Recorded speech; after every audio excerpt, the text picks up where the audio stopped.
2025 সালে রেলে group D নিয়ে শুরু হয়েছে নাটক। কখনো বা শূন্যপদের নাটক, কখনো বা আইটিআই বা মাধ্যমিক পাশেরা করতে পারবে, কখনো একটি এক্সাম বা দুটি এক্সাম হবে কি না, সেই বিষয় নিয়ে আজকে কিছু অফিসিয়াল আপডেট তোমাদের সামনে তুলে ধরবো। তাই তোমরা যারা আমাদের ইউটিউব চ্যানেলে নতুন আছো তাদেরকে অবশ্যই বলবো চ্যানেলটি লাইক, কমেন্ট, শেয়ার, সাবস্ক্রাইব করতে ভুলবে না, কারণ পরবর্তীকালে রেলের গ্রুপ ডির সমস্ত কিছু ক্লাস অনলাইন এবং অফলাইন আমরা কিন্তু আনতে চলেছি। তোমরা যারা রেলের গ্রুপ ডিকে টার্গেট নিয়েছো যে রেলের গ্রুপ ডি চাকরি নিশ্চিত করতে চাও 100%, তাদেরকে বলবো অবশ্যই চলে এসো আমাদের আবাসিক কোচিং সেন্টারে, যেটি নদিয়া জেলার করিমপুর অবস্থিত। এখানে থাকা, খাওয়া, পড়াশোনার সুব্যবস্থাপনা রয়েছে এবং রেলের গ্রুপ ডি ফেব্রুয়ারি মাসের 1 তারিখ থেকে কিন্তু শুরু হতে চলেছে। তাই দেরি না করে আমাদের সঙ্গে আজকেই যোগাযোগ করো। তো তার আগে বলবো, তোমরা যারা কিছু অফিসিয়াল আপডেট এখনও জানো না তারা কিন্তু জেনে নাও যে রেলে কী কী অফিসিয়াল আপডেট আছে।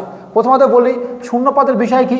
প্রথমে শূন্যপদ 32,000 মতো দিল, পরবর্তীকালে শূন্যপদ অফিসিয়ালভাবে প্রকাশিত হয়েছে যে কত 58,242টি, 58,242টি। কিন্তু এর পরবর্তীকালেও যে আপডেটটি আমাদের হাতে এসেছে সেটি হলো যে বিভিন্ন মারফত বা রেলের বড় বড় সংস্থা থেকে কি এসেছে যে বলা হয়েছে যে 1 লাখ 7 পে কমিশন, অর্থাৎ লেভেল 1 থেকে 7 পর্যন্ত 1 লাখ শূন্য পদ রয়েছে।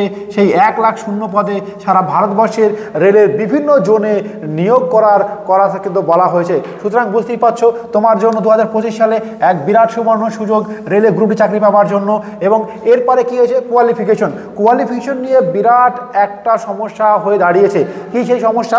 প্রথমত বলি, রেলের যে পোস্টগুলো হয় সেই পোস্টগুলোকে আমরা দুই ভাগে ভাগ করতে পারি। কেমন? একটা হচ্ছে টেকনিক্যাল পোস্ট, একটা হচ্ছে নন টেকনিক্যাল পোস্ট।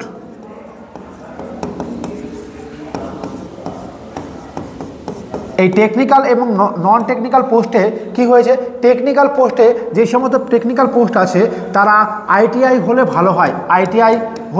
ভালো হয়, নন টেকনিক্যাল পোস্টে যারা মাধ্যমিক পাস করে তারা হলে ভালো হয়। কিন্তু রেল কিছুদিন আগে একেবারে বলেছিল শুধুমাত্র আইটিআইরা শুধুমাত্র রেলের গ্রুপতে অ্যাপ্লাই করতে পারবে, কিন্তু বর্তমানে যে নোটিফিকেশনটা গেছে সেখানে কিন্তু বলেছে শুধুমাত্র মাধ্যমিক পাস করলেই কিন্তু অ্যাপ্লাই করতে পারবে। আর এখানেই দানা শুরু হয়েছে, বিরোধিতা শুরু হয়েছে। আমি কারো পক্ষে নয়, আমরা আইটিআই বা প্লেন মাধ্যমিক পাশের পক্ষে নয়।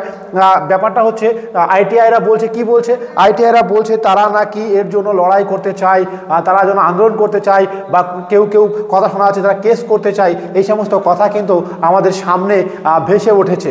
তাই বলবো যে যতক্ষণ পর্যন্ত না অফিসিয়ালভাবে পরিষ্কার করা হচ্ছে সেই সমস্ত বিষয়টি তোমার জানা দরকার। তো আমাদের সামনে একটি অফিসিয়াল নোটিশ আমরা পেয়েছি, যেখানে কিছু একটা কি বলা হয়েছে, যে বলা হচ্ছে নতুনভাবে খবর শোনা যাচ্ছে যে সমস্ত যে দুটি পোস্টের কথা আমি বললাম, একটা হচ্ছে টেকনিক্যাল পোস্ট আর একটা হচ্ছে নন টেকনিক্যাল পোস্ট।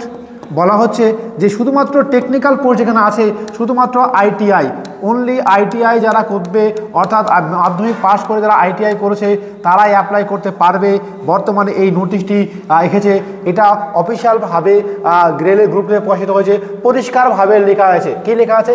যে it is for information of the general public that relaxation, দেখুন মিনিমাম এডুকেশন কোয়ালিফিকেশনের যে জায়গাটা তোমার দেখা দরকার সেই জায়গাটা বলছে কি, একেবারে এই যে নোটিশটা প্রকাশিত হয়েছে এটা আরআরবি নোটিশ প্রকাশিত হয়েছে, the minimum education qualification for the future recruitment notice after এই যে 15/6/2009, অর্থাৎ 2019 সালের পর যতগুলো লেভেল 1-এর নিয়োগ হবে তাদের পে ম্যাট্রিক্স লেভেল 1 থাকবে, যেমন civil engineering, mechanical, electrical, signal, telecom department. এই 4টে ডিপার্টমেন্টকে আমরা বলছি টেকনিক্যাল পোস্টের ডিপার্টমেন্ট। এই 4টে টেকনিক্যাল পোস্টের ডিপার্টমেন্ট ক্যারিং কি বলেছে, যে মাধ্যমিক পাস 10 পাস প্লাস, খুব ভালো করে দেখো লাল কালিতে আমি কিন্তু আগে থেকেই 10 প্লাস যে কি, যে application in knack grant with national council vocational or 10 pass or plus IIT. অর্থাৎ তোমার ক্ষেত্রে পরিষ্কার কথা যেটা আমি বলি, অর্থাৎ তোমাকে মাধ্যমিক পাস অথবা ন্যাক করতে হবে, অথবা মাধ্যমিক পাস অথবা আইটিআই করতে হবে। কোন পোস্টের জন্য? 4টে পোস্টের কথা বলা হয়েছে, যে টেকনিক্যাল 4টের পোস্ট, যেমন civil engineering, mechanical electric, signal and telecom department. এই ডিপার্টমেন্টগুলোতে কিন্তু আইটিআই হওয়া বাধ্যতামূলক, এইরকম নোটিশ কিন্তু চলে এসেছে।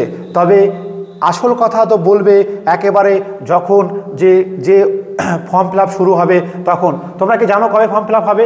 অবশ্যই যদি না জেনে থাকো তাহলে একবার দেখে নাও যে আমরা কবে ফর্ম ফিল আপ করতে পারবো। তার অফিসিয়াল নোটিশ কিন্তু আগেই প্রকাশিত হয়েছে, সেই নোটিশটি আমি তোমাদেরকে দেখাতে চলেছি একেবারে পরিষ্কারভাবে। তবে যাই ঘটনা ঘটুক না কেন, একেবারে নিশ্চিত থাকো যে আগামী 23শে জানুয়ারি থেকে তুমি কিন্তু অ্যাপ্লাই করতে পারবে এবং 22 জানুয়ারি পর্যন্ত অ্যাপ্লাই করবে, এবং বয়স হতে হবে 18 থেকে 36 বছর পর্যন্ত কিন্তু তোমরা অ্যাপ্লাই করতে পারবে। এই সুবর্ণ সুযোগ তোমাদের কিন্তু রয়েছে। তোমরা যারা জানো না যে এক্সাম কেমন হয়, এক্সাম খুব ইজি হয়। এক্সাম দেখো একেবারে আপাতত প্রথমত এক্সাম হবে 100 নম্বরের,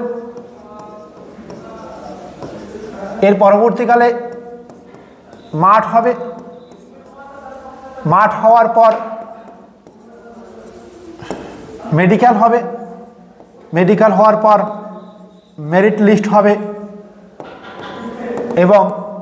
এবং এর সঙ্গে ডকুমেন্টস ভেরিফিকেশনও হয়ে যাবে। তো এই প্রসেস তোমার হবে। তোমরা যারা জানো না যে এক্সামে কি কি থাকে, দেখো অঙ্ক থাকবে,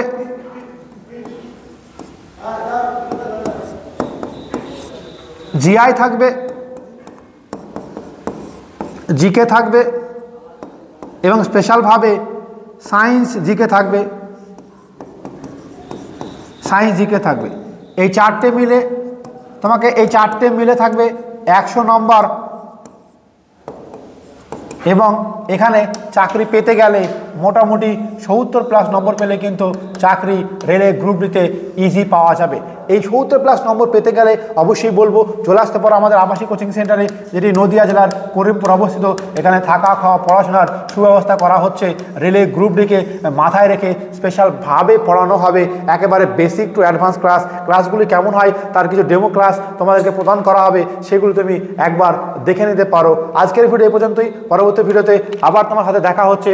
অবশ্যই পারলে চ্যানেলটিকে সাবস্ক্রাইব করো, সাথে থেকো এবং লাইক কমেন্ট শেয়ার করতে ভুলো না।